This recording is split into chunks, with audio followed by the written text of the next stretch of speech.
nanay, inay, mama, mami, umma, ermats. Yan yung mga tawag sa tumatayong ilaw ng ating mga tahanan. Silang lagi dyan sa mga ups and downs ng ating buhay. Sila rin yung nagdala at nagsakripisyo ng kanilang buhay para lamang tayo ay mabuhay. Kaya sa tribute natin para sa ating mga nanay o mama, ikwento ko sa inyo ang best moments and memorable na naranasan ko sa aking mama. Ayan, baka makarelate kayo. Kaya tara, let's go! Naranasan niyo na ba yung may pinapahanap ang mama ninyo na hindi niyo mahanap? Tapos kapag siya na yung maghanap bigla-bigla na lang itong lumilitaw? Nak, pakuha nga yung walis sa kusina at nang ako'y maglilinis dito.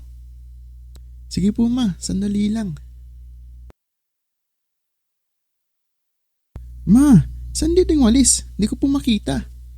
Ay nako, andyan lang yan, hanapin mo. Ma, wala talaga eh. Eh ano to? Palibhasa, bibig ang pinaghahanap, hindi yung mata. Oh, di ba? Parang magic na lang eh, no? Oh, ito. Baka makarelate kayo. Alam mo yung may pinatago kayong pera sa nanay ninyo at pagkatapos nang hihingiin mo na biglang, Ma, patago nga po itong pera na binigay ni Ninong. Wala pa akong paglalagyan eh. Tas baka po kasi magastos ko. Ma, kunin ko na po yung pinatago kong pera sa inyo. May gusto po ako simbolin eh. Anong pinatago? Yung bigay po ni Ninong? Anong bigay ni Ninong? Pagkatapos kitang pakainan? Bilhan ng diaper? Bilhan ng gatas? Oh, yung araw-araw na pagkain mo? Kuryente, tubig, at bahay na tinutuluyan. Tapos nung bata ka, pinagpupuyatan kita ha. Tapos ngayon, sinisingil mo ako? Ma naman eh. Diba? Wala na tayong masasabi.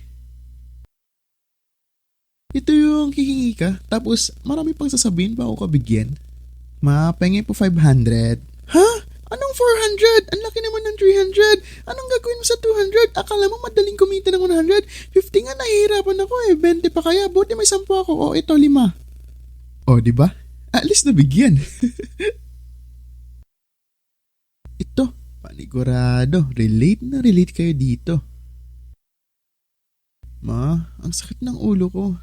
Ay nako, kaka-cellphone mo yan. Ma, ang sakit ng katawan ko. Kaka-cellphone mo yan. Ma, asan yung libro ko? Alam mo, kaka-cellphone mo yan. Alam mo yun, kahit hindi na konektado sa pagsa-cellphone makakahanap pa rin si mama ng pwedeng may sisi sa cellphone.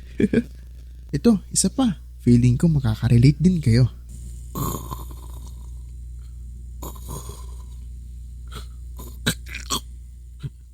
Ano na lang gagawin ninyo pag nawala ako?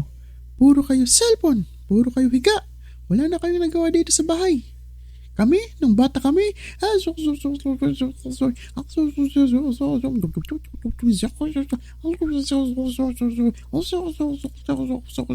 o diba? Biglang nagkaroon ng flashback. Pero kahit na ganun ang mga mama natin, kahit na minsan nagiging Armalite na sila, siya pa rin ang the best mother over the world. At hindi ko ipagpapalit yan. Lalo na yung mga luto niya. Sa dami-daming magagaling magluto iba pa rin yung luto ni mama. Na kahit minsan kinukumpara ko yung luto sa karinderya at luto ng aking mama. Kaya sa mga mama dyan, at lalo na sa mama ko, salamat sa 9 na buwan na pagsasakripisyo, pagpoprotekta, pagtuturo at pagsuporta sa lahat ng pangarap ko. Ayun, marami pang best moments yan. Sadyang sa sobrang rami hindi ko na masabi. Kaya hanggang dyan na lang muna.